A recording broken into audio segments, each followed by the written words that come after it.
Matag higayon nga makasala ko sa akong asawa. Iti di kay dayon ko niya. Tadyak, dalakambras na tirada. Mayong adlaw kanimo DJ Sam ingon man sa imo mga suking viewers ug followers. Tawagan na lang ko sa pangalang Igoy.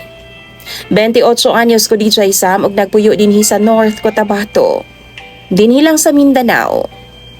Nakaminyo pod ko DJ Sam ug usa ka babae nga ex-army. Niundang lang ang akong partner kay lagi nagbuntis man siya sa among panganay ug nagtuloy-tuloy na DJ Sam. Dili gud unta niya gustong muundang ug mawad-an og trabaho. Pero mao man ang ako nga sugyot niya. 36 anyos na ang akong asawa DJ Sam. Naa nami duha ka mga anak karon. Ang akong asawa, naa lang siya sa panimalay. Ako lang ang nangita, kay mao man ang akong gusto. Nakatutok lang siya sa among mga anak nga mga gagmay pa, ug ingon man sa mga buluhaton sa among panimalay. Ubos sa usa ka kondisyon. Sundo na ako tanang nga gusto niyang mahitabo DJ Sam. Kay kung di daw, dila lang daw ang way labud nako. Isugot na lang pod ko DJ Sam, kay di na gyud ko gustog daghan pang diskusyon ay. Samuka nako. Kay bawo na mo mga babae di gyud na mahuman, hangtod di kamo oo. Apan do na pod lagi time DJ Sam nga matintal ko sa mga kauban ako sa trabaho. Kanang inom ba? Usaman gud ko kaday Sir DJ Sam. Usahay pampawala lang gud sa abog. Mag-inom yana. Maunang usahay jud makauli gid ko nga hubog. Wa gyud nay sipiat DJ Sam. Inig uli nako. Tadyakan jud ko anak niya og taman og ingon man kambrason. Matagbaw taon kog panagang sa iyahang mga kambras DJ Sam. Di ko niya undangan, hangtod di ko maluko sa kasakit. Liman kag di gud ko maabdan og buntag bawasan ako sa kahubog nako DJ Sam tungod sa kulata sa akong asawa.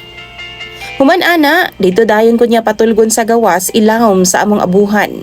Kay naaman mi dirty kitchen DJ Sam. Dito magbanig lang taon kog sako. Army style jud kaayo ang dinadaan sa akong asawa sa akoa. Ginasungog gani ko sa akong mga kauban nga under Disaya lagi daw ko. Mabalaan man na, kay picturean man ko niya DJ Sam tapos isend sa amo ang GC. Ipaabot niya sa akong mga kaubanan ang nahitabo. Maong sa sunod, kung agdahon pa ko nila konsensya na gyud nila. Kay kaybaw na sila unsay dangatan nako sa kamot sa akong asawa. Unya, dunay kausago DJ Sam, na emergency jud ko ay. Giduslak man ka kunyag ulo sa palwa DJ Sam.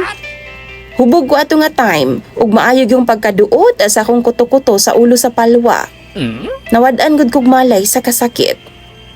Dako gid pod kaayo kog sala sa akong asawa ni adto nga time, kay nasakpan man niya sa GC nga nang gamit miga babae DJ Sam diya sa Daplin sa Tagum City, diyang na-assign mi didto ba. Tulo mi sa akong mga kaila.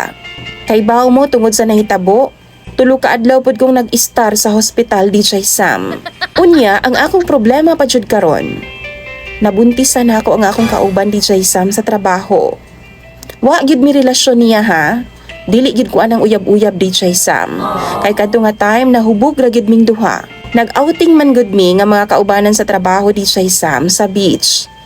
Kaisa ra jud to nahitabo ay sa cottage ra to nga among giistaran. Dito mi naglayog DJ Sam sa akong kauban. Mao na nga akong problema karon. Kay gihadlo ko niya ba nga i-chat lagi daw niya nga akong asawa. Kung di daw nako siya panindigan ug atubangon ang iya mga ginikanan sa ilang probinsya. Gihadlok pud ko niya DJ Sam nga ipabarang daw mi. Kay daghan daw kay siya mga kaila nga mamarangay. Iapil pa daw niya nga akong asawa ug mga anak DJ Sam. Aron mahurot daw mi nga tibuok pamilya. Mauna ang hinungdan nga nung stress kay ko karon. Naglibog og unsay buhaton. Tambagi daw ko ninyo bi. Palihog lang intawon kay naguol na jud ko. Imong sender DJ Sam og follower. Igoy.